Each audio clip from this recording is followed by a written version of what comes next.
Oh, hi, podcast listeners. There's many ways you can listen to the Real Nerds Podcast. You can subscribe on iTunes. You can also subscribe on Stitcher Radio. You want to send us a Twitter message? You can do that. It's so easy, at Real Nerds. Like us on Facebook, Real Nerds Podcast. You can visit our website, realnerdspodcast.com, where there'll be a lot of articles for you to not only read, but to listen to our previous shows. Do you like your stories told through pictures? Then you can also follow us at Real Nerds on Instagram. You can also call us, 720-6nerds5. Thanks for listening and enjoy the show. Camera, action! Well, a real nerd knows who shot, and a real nerd can follow the plot, and a real nerd can... talk film! I'm sorry. Take it outside.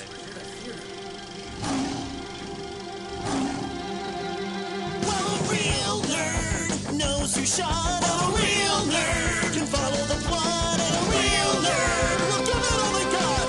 Lights, camera, action! Real nerds. Aloha, all you movie fans, and welcome to another exciting episode of Real Nerds Podcast, where every week we see a new movie and we podcast our experience to the world. This week we saw Sinners. Stay tuned where we recommend the film or not, play the trailer, and then spoil it. I am joined, as always, by my partner in crime, Mr. Brad. Yes, let's do some crimes. Yes, with the candlestick in the laboratory. Yes. Because Colonel I called Mustard you did Mr. it. Brad, like Mr. Body. Mustard, or Yeah. was it Mr. Mustard in Clue, or is it Professor Mustard? Colonel Mustard and Professor Plum. There we go. Yeah. Professor And Plum is such a bitch. hey, it's Christopher Lloyd you're talking about. Yeah, bitch. Yeah. Hey, so Brad, just quickly, I got the Indiana Jones game for the PlayStation 5 because it came out on Xbox. Look who has money. Yeah, it came out on Xbox last year, but it's an actual, I think, Xbox game, so there is an exclusive window to it. And man, it is really, really fun. That's what I heard. The opening hour of it, or I guess it's not that long, the opening 20-30 minutes is the opening to Raiders. So it's really fun. And I can't believe the guy who's playing Indiana, or Harrison Ford, is Troy Baker, which you might know from, he's the Joker in some things. Mhm. He's Joel in the Last of Us video game. And his Harrison Ford Indiana Jones is almost indistinguishable. It's fucking amazing. Yeah. The game is super fun. I'm hoping in 3 to 4 years from now, when I can finally get a Nintendo Switch 2 and hopefully they've ported this game to that I'll get to play it. Yeah, what's cool is that you solve puzzles in it. And there's some action and stuff, but it really is more about solving puzzles and going from different locales. It's pretty fun. As it should be. I don't want a cinematic game. I want a game like Indiana Jones is the guy who has to solve puzzles. Yeah. He barely does that in the new movie. I mean, there's lots of cinematics in it, but it's really cool. And I didn't know this. Tony Todd, who passed away last year, he plays a bad guy in it. Nice. And it looks just like him. I mean, the graphics are freaking incredible. So yeah. If you have the ability to play Indiana Jones in the Great Circle, people definitely should. Yeah, no, the game I just recently bought was Stray. It was on sale. The little cat game. Yeah. Yeah, Kellen played that game. He loves that game. Yeah, I haven't gotten very far in it because I fell asleep playing You it. fell asleep playing the game? Well, it was like 2 a.m. Come on. Yeah, in a I'm dark concerned room. about your sleeping habits. Sleeping in movie theaters. How do you fall asleep playing a game? Do you just, is the game still running? I don't know. Yeah, my brain just shuts down, A day of running around grocery stores at full speed, driving around, all the psychological wear and tear of avoiding friggin' bad drivers, My happy hour is sitting in a movie theater and, watching a movie. But yeah, my body's just like, you're done. I decided when you're Gotcha. done. Yeah. You used up all your sleep credits when you were in college and the 48s. So yeah, we're shutting you down when we decide. So yeah, there's plenty of times I'll just be sitting there with like my hands on the controller and just like involved in something and just like, yeah, I like spaz out like, oh, what, I should just go to bed. Nope, I'm gonna keep playing, fight through this. I can't win. And then yeah, it just like sits there on idle for like 2 or 3 hours. But Stray's a really unique game. I didn't know what to expect when Kellen was playing it, but yeah, you're just a little kitty cat going through a futuristic world. Yeah, it looks charming as hell, and I can't wait to play more of it. But I've been working on graphic design and stuff. Hey, we're gonna have a panel at Fan Expo. Yeah, we are. It's going to be about horror films, and it's going to be really good. Yeah, and it's gonna be themed as like summer orientation. So if you show up at the panel, we're gonna treat you like you just showed up for camp. So you're gonna get a little packet of stuff for Camp Real Nerds, and then we're gonna take you through this journey of all the different summer camp horror movies. Yeah. Yeah. Hey, have we gotten approved for our booth yet? No, that's confusing. Man, we got approved really fast for our panel. I'm guessing the programming is is faster to prove than layout and logistics for commerce. So that's probably going to take, a lot longer to decide that. Yeah, I mean, when did we get the approval last year? It was like towards the end of May, wasn't it? Yeah. It's usually like a month ahead. So we're always scrambling to be like, oh, what can we got to build this shit in like a month. Great. Yeah, we got it. We got it. Yeah. Yeah, I don't think, have we told what we were doing yet on this podcast? Probably. I think so. I mean, it's a really scaled, it's nothing as elaborate as the Pizza Hut, obviously, but we're going to just do a camp. Yeah, it's going to be Friday the 13th themed. Yeah. Crystal Lake. Yeah, it'll be fun. On a budget. We got it. On a very pared down budget. It'll be so cool. I don't have that Pizza Hut money like I did last year. Yep.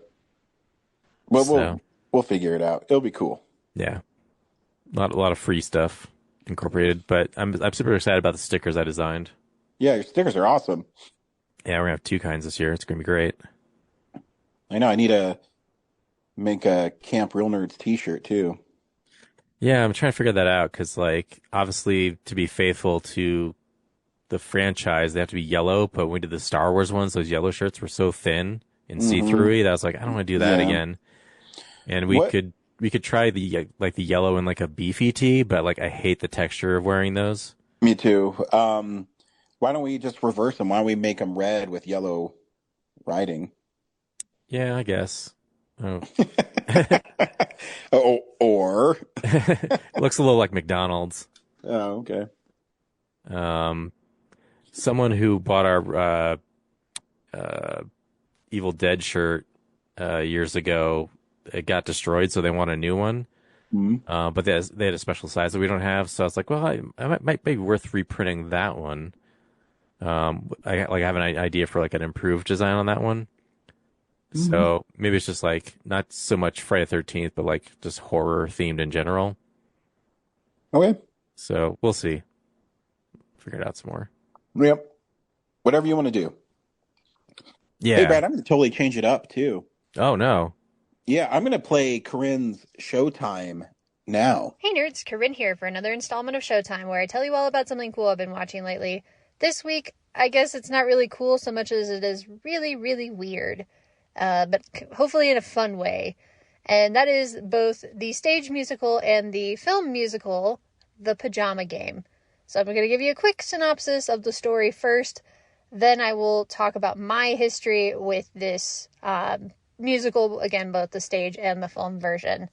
So The Pajama Game was, I believe, made in the 1950s or 60s, and it's set at that time period in some small town in America. I want to say it's like Ohio or Pennsylvania or something. And these people work at a pajama factory. And kind of the overarching storyline is that they want a 7.5-cent raise, but the boss is being really stingy. And they have a union. And the union rep, who in the movie is played by Doris Day, she ends up having this kind of will they, won't they relationship with the new, I guess he's like a supervisor. he's not the boss, but he's not like the owner, but he's, like a foreman or a supervisor or something. So they initially have like this tension, it's kind of like a Darcy Elizabeth situation from Pride and Prejudice, where it's like they initially have this tension and then, they fall in love, kind of midway through, I guess. And then, suddenly they're like a couple, but then these like larger issues come between them as far as like, he's on the side of the boss, sort of, or at least he has to like keep his job and he can't let the workers run roughshod over him, even though he kind of has their interests at heart, or at least he has his girlfriend's interests at heart. And there's an incident where the workers are trying to slow down production, and Doris Day's character ends up like messing up one of the machines, and she admits it, and so he fires her because of that. But anyway, so, and eventually he does end up being the hero because he finds out that the boss actually does have the money to give them the 7.5-cent raise, and he forces the owner to do that. And, and again, it's a musical. Some of the musical numbers are fine. Some of them are, there are one or two that are actually pretty fun. So my history with this, I had never heard of this musical, either the stage version or the film version, until freshman year of high school. And that's when it was announced that it was going to be our school's musical for the year. And I guess this might have coincided with the 2006 stage revival that they did on Broadway. I don't know. So our drama teacher, my freshman year of high school, her name was Miss Boudreaux. We all called her Boo. She didn't really like freshmen as a general rule, but I think she tolerated me. At least she didn't, I don't know. She didn't really like me, but I don't think she full on hated me either. But anyway, but yeah, so I was in her acting class in spring semester, and I think I might have tried out for a part in one of the productions, and, being a freshman, she was like, absolutely not. But because I think I was in her acting class, I somehow got recruited to help run the lights with this production of The Pajama Game. And because of that, I ended up, I was at a lot of the rehearsals and a lot of the performances. So some of the songs have stuck with me, at least one of the songs has stuck with me for years and years and years. And as part of this acting class, because Boo was not the best teacher, honestly, like her class was oftentimes like a study hall with credit. But as part of our acting curriculum, we ended up watching the movie version of The Pajama Game as part of like preparation for the upcoming stage musical we were doing. So, so again, I ran the lighting board. I learned a lot of, the songs and the story beats and everything like that, because again, I saw the show so many times running the lights for it. And after freshman year of high school, I never heard anybody else talk about this movie, this musical, nothing. It was like The Pajama Game never existed. And I guess I won't say, like, sometimes I did wonder, like, did I make that up? Because obviously a Google search could solve that problem. But sometimes I guess I like to think that I made it up, of just like, yeah, The Pajama Game. Nobody ever talks about it. I think I made it up. Again, jokingly, but it's, it's a fun incident. But anyway, so again, I've never heard anybody talk about it before freshman year of high school. Never heard anybody talk about it again, unless we like mentioned it in passing, as far as like, oh yeah, I remember freshman year we did The Pajama Game. Because The Pajama Game was so obscure as a musical. Like all the other musicals we did when I was in school, like sophomore year, we did Beauty and the Beast, Disney's Beauty and the Beast. We did Oklahoma, and we did West Side Story my junior and senior year, respectively. I don't know what they did after I left, but I would imagine it's something similar caliber. But the fact that, like, yeah, we just did this random Pajama Game. Again, I'm thinking it coincided with the 2006 revival on Broadway, that maybe, the rights were, like, super cheap or something, because they wanted to get people talking about it and, like, oh, yeah, like, get it into the public consciousness of, like, oh, hey, here's this, The Pajama Game, and, maybe people would go and see it on Broadway, or however it worked out. But anyway, so a couple weeks ago, I was at the mall, and I stopped into it's called the Whale's Tales. It's like the local library's store where they sell like books and movies and things that have been either donated or taken out of circulation. And I saw The Pajama Game there on DVD, and I was like, oh my gosh, I didn't make it up. I gotta watch this movie and see if anything like comes back to me, because I don't remember a lot of the songs from it, or at least I didn't until I rewatched the movie. But the one that I always remembered, even now, almost 20 years later, which is painful to say, but almost 20 years later, and I still remembered the main theme, where the opening song where they come in and they're like, the pajama game is the game I'm in, and I'm proud to be in the pajama game. I love it. You know, I remembered that. Again, 20 years later, I wasn't technically in the musical. I did the lights, but yeah, it's just funny, the things that stay with you. So I was like, yeah, partly I was like, yeah, I didn't make it up. So I rewatched it the other night with my roommate. She had never seen it before. And whoo boy, was it a hoot. So the movie, on the whole, I would say, like, for me, the best part of watching, the best part of, like, the whole experience was this kind of, like, nostalgia of, like, so many things that came back to me, the songs, the story beats, and, you know, like, when the opening credits started playing, and the tune, not the lyrics, like, they weren't singing it yet, but just the tune came up, and I was like, oh, yeah, the pajama game is the game I'm in, you know, like, I started singing along, and I was like, but as far as just, like, the movie by itself, I'm like, yeah, I don't know if this is really good. Man, I don't know. Like, some of the musical numbers are fine. Like I said, some of them are, like, there's this whole subplot with the owner's secretary and this, the foreman, who they have this kind of tenuous, like, on again, off again, boyfriend, girlfriend kind of thing, and he gets, like, super jealous of anybody that she gives any amount of attention to, and he starts trying to, like, kill her, and kill the, like, main guy. It's just really stupid, and I was like, what's the whole point of this? It's so dumb, and it's never really resolved either. It's just like, oh, he failed to kill them, and now, oh, nope, they're just doing their little pajama parade. I guess all is solved somehow. Okay, but, yeah. I would say not a very good movie.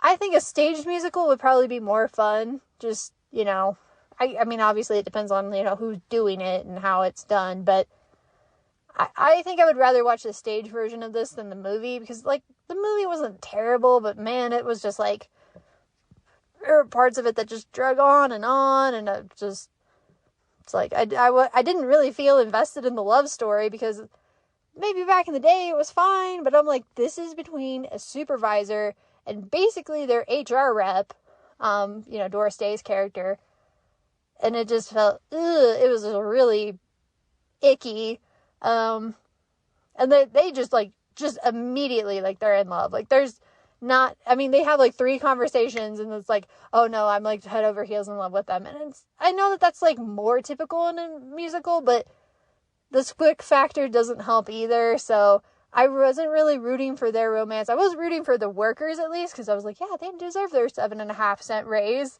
which, oh yeah, so there's this, one of the last numbers they do is where they're talking about, how much, like, a 7.5-cent raise would, you know, how much extra money they would earn over a year, 5 years, 10 years, 20 years, and when they get to the 20-year mark, oh man, I felt old.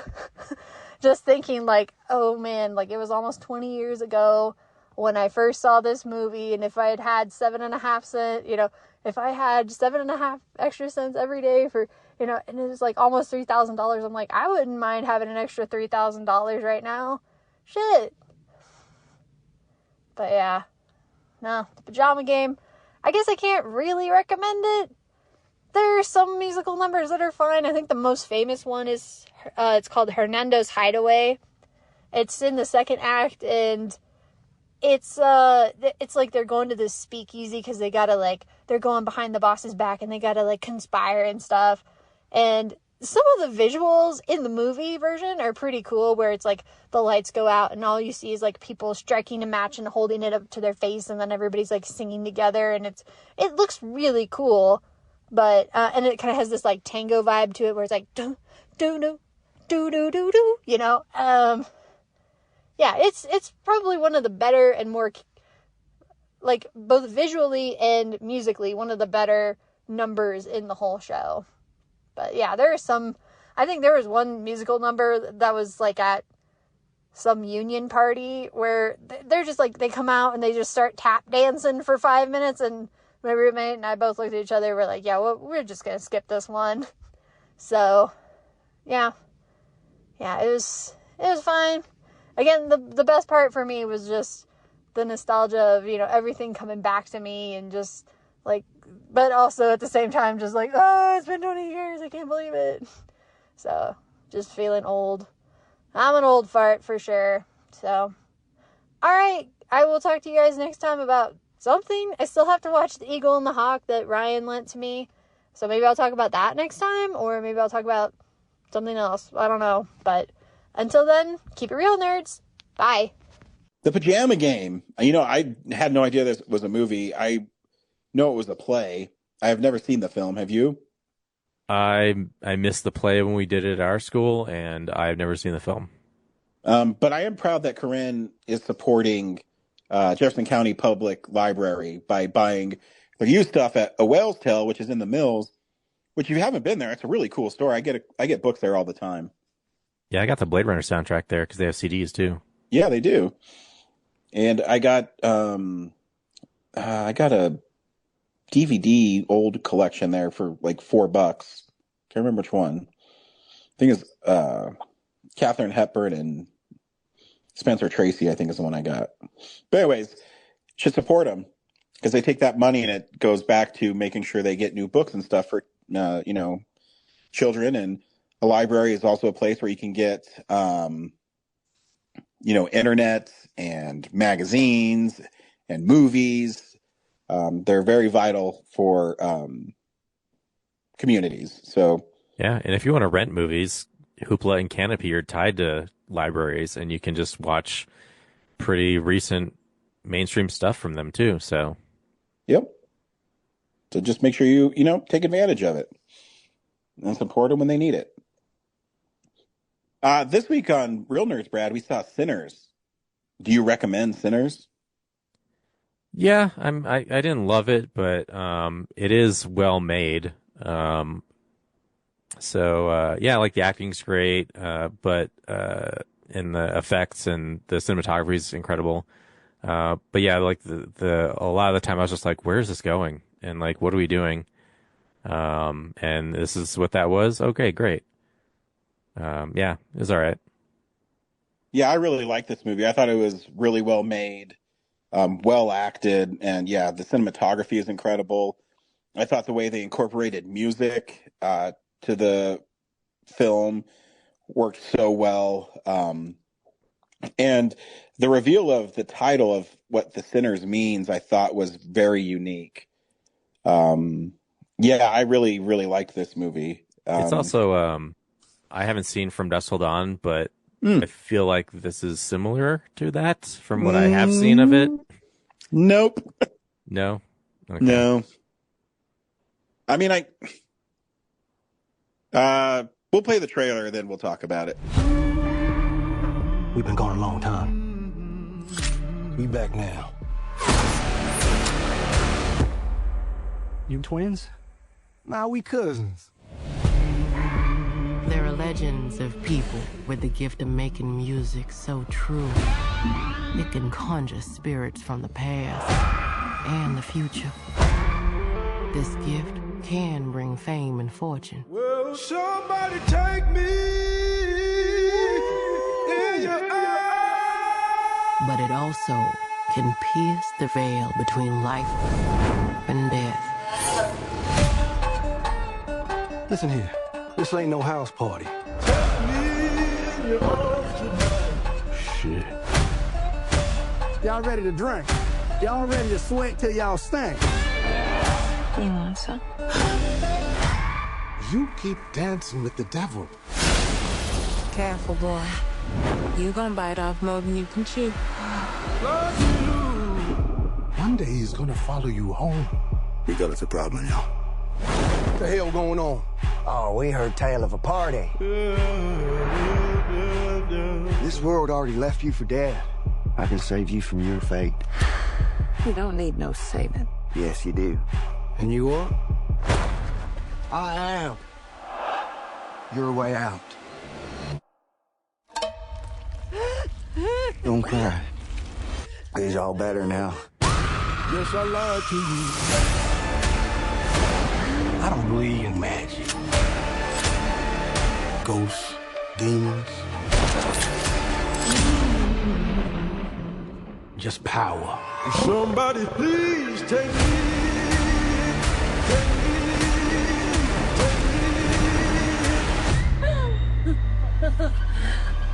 We gonna kill every last one of you.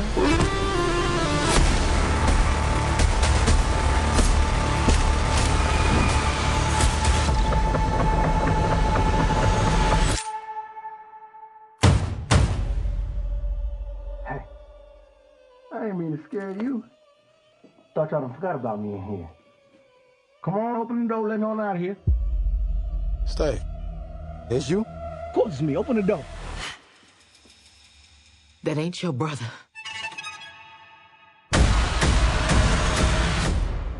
Lied to you.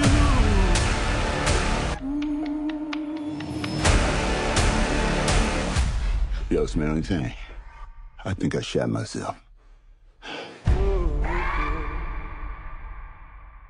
Sinners stars Michael B. Jordan, and he plays dual roles of twin brothers called nicknamed Smokestack, which you learn are they're somewhat of gangsters from Chicago once they left their small town in Mississippi.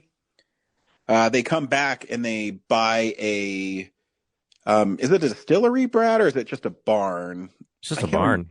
Yes, and they're turning it into a juke joint where you can go and celebrate, listen to music, and it's a place where African Americans can go and kind of have fun and release and not be oppressed, whether it's working in the fields or through the racism that is permeated throughout where they live.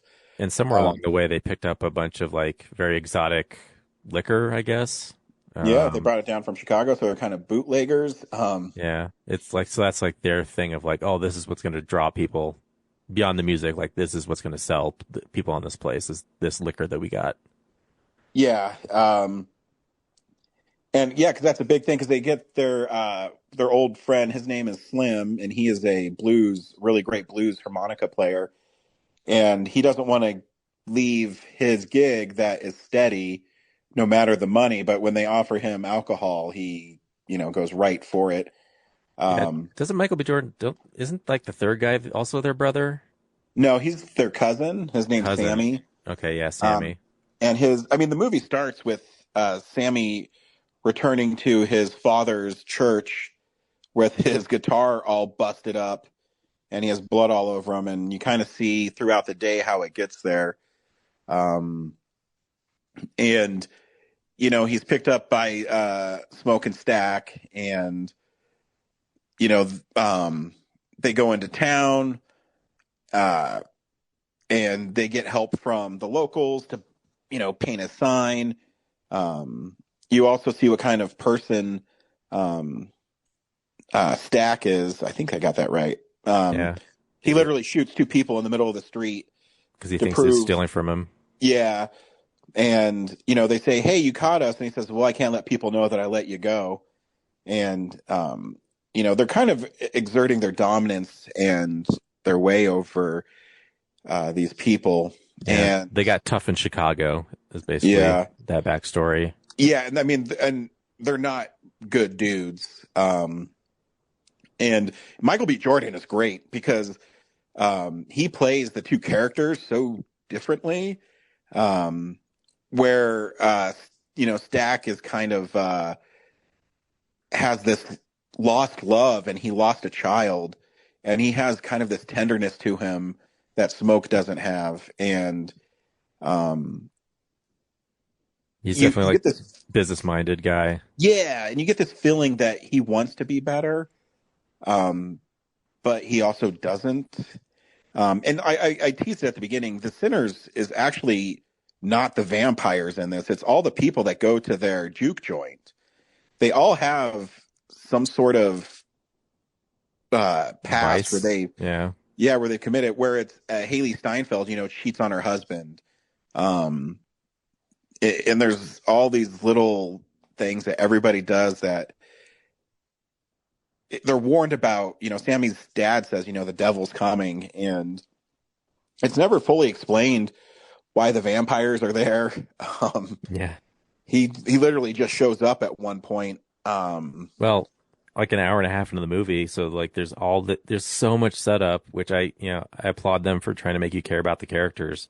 But man, it's like it's a long time, and it's a 2.5 hour movie, so yeah, that's like halfway through. But I mean, it might even be longer. I remember watching it, and I mean, like I said, I loved this movie. But you're watching it, and you go, "Man, is this still a horror film?" Yeah, you know what I mean? It's a long time to wonder like where this is going, because like and there's really no plot kick in either. Like even horror movie or not, you're just like watching these people just like they go to town, they hire a sign person, like they meet this guy, they meet that guy. And you're just like is this whole movie just building the juke joint? Like where is this going? Yeah, it's exploring. I mean, in my opinion, it's exploring how people who think they're doing good aren't, and they all have this sin, and they have to answer for it. It comes in the form of this vampire who he says that he's been chasing down Sammy for a while, but you never know really where. I did read that Ryan Coogler is getting the rights to his film back after so many years. And it makes me wonder if he has more stories planned in this kind of world. And I'm cool with not explaining where the monster comes from. Yeah. And it's also like a metaphor for like just a colonization, like preying on these people, like sucking them into their fold, and it's not so much like literally vampires, I guess. Like on screen, literally they're vampires, but like it has a deeper meaning. Yeah, because the vampire played by Jack O'Connell, they say his name in the cast is Remick, but I don't remember them ever saying his name, unless he said it when he introduced himself when he went to the juke joint.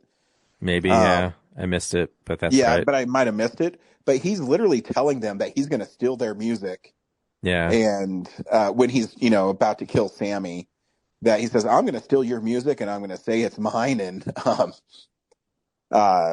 so it's about the appropriation too of their culture. And, one of the coolest moments I actually thought in the movie was when that one woman was singing and it transformed through generations of African-American music and African music. And it burned down the juke joint figuratively. Just a really cool scene.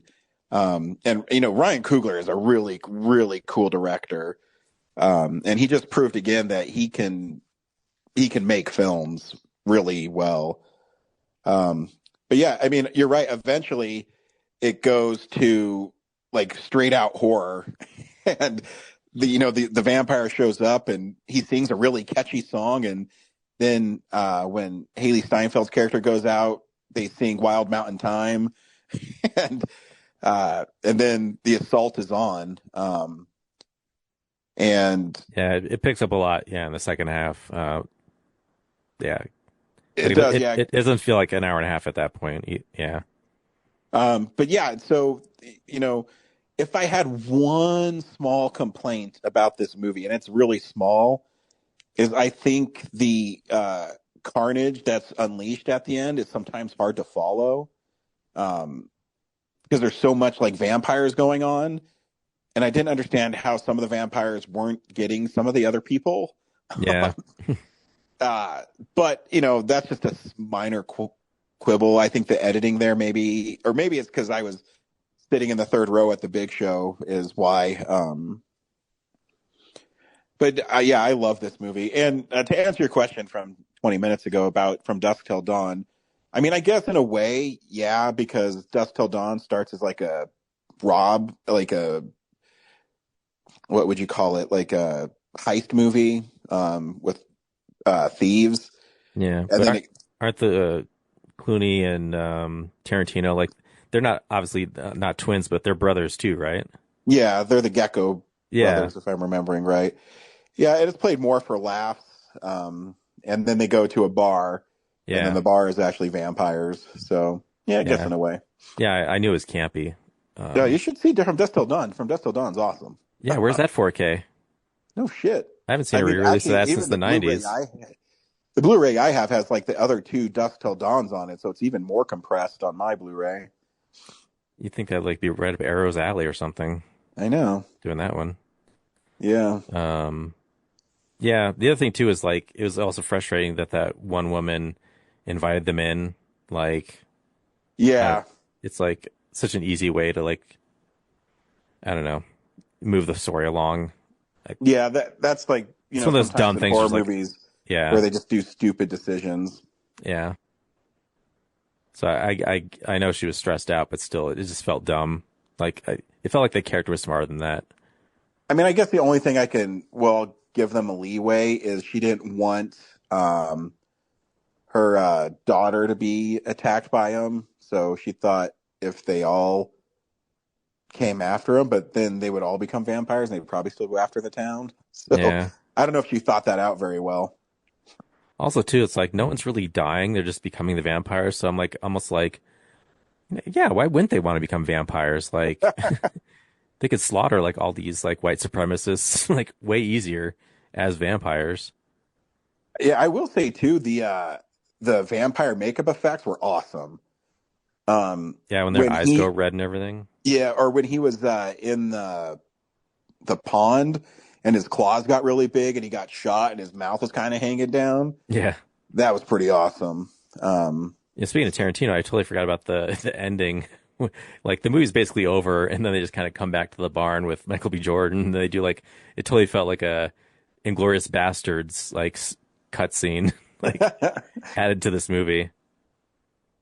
Yeah, it's really well done though. Like, you get the sense of, hey, we let you live your life, and then when they see him, you don't know if they're going to hurt him or not, and they don't. He he just basically says, hey, we're proud of you.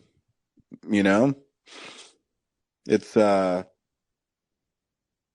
don't know, it's really cool. And then they even have another post-credit scene too at the very end. Yeah, was the 90s? No, there's one after that too. Remind me? I say through the whole thing, so I should remember it. So at the very end of the credits, it's literally just Sammy playing a guitar. Oh, yeah. But, still fun. But hey, man, I want to see the vampires in the 80s or early 90s, whenever it was. I'm down. But yeah, no, I think people should see this movie. I thought it was awesome. Cool. Hey, this is a big news story of the week. It's real news. It's trailers again, Brad. Did you see the Predator trailer? There's two of them. Which one? So yeah, there is two. You're right. There is the animated one, which is called Hunter Be Hunted, something like that. I can't remember the name of it right now, but that looks cool. It's like an anthology, violent kind of anime horror Predator movie. It's like the Lord of the Rings War of the Rohirrim, but for Predator. Yeah, so I'm totally down for that. So we get that, and there's also an Alien show coming out on Hulu too. So Hulu's doubling down on, their monsters. So that's cool. And then they released a little teaser for Predator Badland, which I'm stoked. I think I wanted to see like Predator's Homeland, and long overdue if you ask me. Yeah, and then I was reading the synopsis. I guess the the Predator is the protagonist. Like, Yeah. sweet. Hunted by their own kind should be interesting. Yeah, because it's done by the director of Prey, Dan Trachtenberg, and he did. If you have Hulu or if you have the 4K like I do, you can watch it with them speaking. Navajo. Yeah, Or Navajo Cherokee. or Cherokee. Yeah, I can't remember. But there's a whole other cut of the movie where they speak Native American, and it's really cool. So he can pull off a movie where they're not speaking English as much. It'd be amazing if the whole movie had no English dialogue. It was just It all would be. alien. I mean, it won't be because we saw in the trailer there's that droid. Yeah. Which That'd be I'm amazing if it was guessing like a silent film, but for Alien or for Predator. Yeah, that would be sweet. That would be a choice. That'd be amazing. But I'm totally down. I want to see the Predator hunt big monsters and I want to see their hierarchy and how they do stuff. Yeah, I've had enough of like dumbass humans getting like their asses kicked by these guys. Like, I get it. Let's put the Predator in on their own homeworld, getting like rocked by their own people. Yeah, because I mean, I'd be interested to see kind of the political dynamics of their race. Yeah, I heard the protagonist is actually like a female predator. So Really, obviously the internet's losing their minds about that. oh, But, that makes me just interested. well, yeah, it's yeah, of course, a bunch of like alpha male predators are gonna go after this. Yeah, who has to prove herself to these guys? Yeah, that makes sense. But at the same time, they would have to have female predators because they're a species. Yeah, unless they have like Do they- frog DNA. Yeah, do they expect the female predators just to be like cooking rats or something? Just cut away. There's in the kitchen. I mean, it might be funny to see. Blah, blah, blah. Your dinner is ready.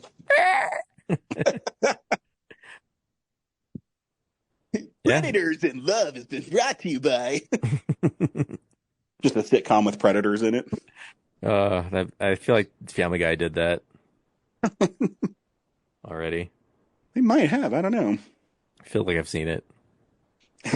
Or at least it was a predator in like a business suit or something. Oh yeah, I'm sure there's something with that. They have like Jason talking like a normal guy. Yeah. Yeah. So yeah, that was really cool. Yeah. If I've that's always this been year, a predator great. guy. Yeah, for sure.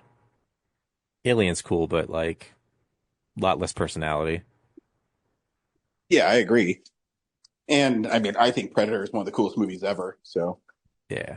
just a little biased. Just a little. Yeah, and that's what I got for the movie news. I was excited about the Predator stuff. Yeah, I got nothing else. Like I said, I haven't been paying attention to movie news for a while, so I got nothing. Sweet. Here is what we've been watching this week. So, yeah, this is the stuff we've been watching. Brad, what'd you watch? Two new things. I saw Secret Mall Apartment. I don't know if you've heard What anything is about that I don't movie. even know what that is. So in the early 2000s in Providence, Rhode Island, there was like you remember Rhino in Denver in the 2000s? Yeah. A lot of decrepit warehouses and stuff. Yeah. And a lot of art collectives. Wazi Union comes to mind. We used to have here. Wow. Never So heard that in a while. they had their version of that, and then a bunch of rich ass developers are like, we got to revitalize the commerce in this city, and we're going to do it by bulldozing your fucking art collectives. So they built this huge, like huge mall. Like, I think it's like 7 or 8 stories tall or something. Not so much wide as it's tall. But yeah, in doing that, they pissed off a bunch of local residents.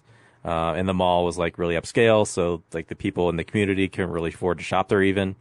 But these art guys are like, okay, well let's we're gonna boycott this mall, but let's also kind of check it out. So they snuck around and they found this back way in to this level, like sixth floor level or something, there was a pocket of empty space that like was as big as like 1,000-foot square apartment, and it wasn't, anywhere that could just easily be patrolled. So they started like just hanging out up there, and over time they decided to like start moving in. So they're like shimming up this like concrete space, and then like moving an entire armoire and a couch up there and a TV and a PlayStation. And like over the course of like 4 years, they like decked out this little 1,000-square-foot space hidden in this area. And then eventually they even brought cinder blocks up to build like a wall so that if security did come by, they wouldn't notice that there was a bunch of shit in this like alcove for a while. And it was super cool. It's just like this cool documentary about like fighting back against commerce and striking, because the documentary is also split with like the people that are involved in this are also, they travel across the country doing like tape murals. So they like go to like children's hospital wards, and they use like just like masking tape to create these like murals and stuff, and they teach the kids how to do it. And so they go to like to Oklahoma at the site of the Oklahoma City bombing site and do a mural there, and then they go to New York City after 9/11 and do a bunch of like they go through all the list of all the people who died, firefighters, police officers, like regular people, and across the entire island of Manhattan they just would Banksy it and just do like a tape portrait of these people. Interesting. And then when they weren't doing that, they were doing this. They were decking out. They had a place to live. They had apartments in town, but they would all accumulate to do this one project of treating it like this performance art installation of like, if anyone did come and see it, it would just be like someone made an apartment in the mall. And the incredible irony of it is now in 2025, when malls are dying, the mall is now starting to convert shops into apartments. Huh. So, in living spaces. So, in the end, like the arts kind of won out. But yeah, they get caught, and the head guy gets like probation. He gets fined for trespassing. All their shit gets thrown out. So it doesn't end well, but in the end, the fact that the mall's becoming apartments anyway is kind of like a fun irony of it. And then the last thing I saw was The Legend of Ochi. I want to see that one. Yeah, I was waiting for the Mayan, but I was like, I'm gonna go see the Regal Mystery Movie Monday Mystery Movie, and that was it. So I was like, oh, I guess I'm seeing this like a week early. Great. And yeah, it's cool. The story's not very deep or interesting, but the thing I liked most about it is it had the vibe. We talked about this like I think last week of like I miss 80s kids movies being like dark and scary. Yeah. And this has that vibe. Oh, sweet. I wouldn't say it's scary, but at least it's like, like a Gremlins vibe. Like even Gremlins is like fun. It's more like Dark Crystal, I'd say. Like there's this like alien or creature lore that's like its own, and there's not a ton of dialogue. A lot of it's just like sound design and stuff, because there's this girl and she lives, it's present day, but it's like, I don't know, Greenland or Iceland or something where they live. And so their dad is brought all the town boys together to create this army to fight these Ochi things. But the girl's kind of seeing through his bullshit. And so she eventually like gets one of the Ochis and like tries to nurse it back to health and then take it back to its mom. And so once she does that, like everyone's trying to track her down. And that, as you go, you find out like why her family's broken and everything. But yeah, like there's not a ton of, like all that's really just portrayed in just like actions and cinematography. Like there's not a ton of dialogue, talking back and forth. Like the Ochi communicate through like whistling, like like the Mogwais do. So, and the effects of the creatures are amazing. Like, if they're CGI and puppets, like I can usually never tell the difference in the movie. It's great. Wow. Kellen really wanted to see this. Is it a good movie for him? Yeah, I mean, it just might be a little might be hard to follow, especially the stuff with like the mom, father, and daughter dynamics. Like the dad's kind of abusive, but the mom is also like somehow strained with the daughter. Yeah, it's the family dynamics are a little complicated, but I think just like, hey, they're gonna follow this girl and try to get the OT back to the mother. He might be able to follow that. Cool. Yeah, no, he likes movies like Dark Crystal and Gremlins and stuff. So yeah, because he saw that, I forget what movie we saw, but he saw a trailer for it and he really wanted to see it. Yeah, because the trailer is really cute, where he's in the little backpack or something. Yeah, the creatures are definitely like Baby Yoda and the Mogwai, but like the vibe is more Dark Crystal than Gremlins. Okay, yeah, I get what you're saying. Yeah, sweet. Yep. What'd you watch? This week I watched The Exorcist Believer. I don't know if you've seen that one. No, I missed that one. It's or did I? Yeah, it's directed by David Gordon Green, who did the Halloween trilogy recently. And it's about these two young girls that go missing for 3 days, and they return and they are possessed by a demon. And it, then it becomes an exorcism. It's the two lead girls are really good in it. The rest of the movie some of the dialogue is really bad, but they have good actors, and so it's kind of disappointing, and I don't know what the point of the movie was. And to make an exorcist movie. Yeah, and it's to make it scary, the one thing I will say, at least they didn't do their backs move really far back and it goes, whereas that's kind of the thing that people have been doing. The contortionist stuff. Yeah, it's interesting, and it deals a lot with grief, which is there's interesting things that happen in the movie. It's just not enough, if that makes sense. Like you want it to be more, and it just isn't. And then there's a couple fan service moments that you really don't need in it. But yeah, it's okay. And the last thing I watched is Kellen wanted to watch an action movie, so he watched Collateral Damage with Arnold Schwarzenegger. And it's fun.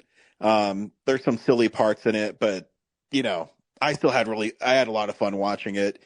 It's one of, I don't know if a guilty pleasure is the right word, but a part of me misses action movies like that where they're just big and loud and silly. No, they have them. They're just like usually straight to streaming now. No, I guess I just don't keep an eye out for it. But yeah, it's fun. Arnold Schwarzenegger plays a firefighter, and his wife and kid are killed in a terrorist attack. And he goes to try to find the people that are responsible. He's a one-man army, but he's not as good as he is, in Commando and stuff. So, yeah, it's fun. It's made by the director of The Fugitive. So, oh yeah, how's that going for it? If I remember right, Andrew Davis. Yeah, don't make me a liar. Sweet, yeah, it's Andrew Davis. Like, all right, I think I did remember that right. Yeah, that's all I watched this week. Just fun stuff. Cool. Next week we are seeing The Accountant 2. So it's been getting good reviews, so maybe it's good. So stay tuned for that. And until then, we'll see you at the movies. A real nerd knows who shot. A real nerd can follow the plot. And a real nerd will give it all they got. Lights, camera, action. Real nerds. Thanks for listening to Real Nerds Podcast, a Nebulous Visions production. Stream or download episodes, read articles at realnerdspodcast.com. Stream us on Apple or Google Podcast, Stitcher, Spotify, or iHeartRadio. Follow us on Facebook, Real Nerds Podcast. Twitter and Instagram, @Real Nerds. Watch us on YouTube, Real Nerds Podcast. Email us at realnerds@gmail.com. Call us at 720-6nerds5. Thank you to Sparks Mandrill, Mike at Plan 9 Studios, and Bolognium for all of our groovy theme songs. And that's how you fucking do it.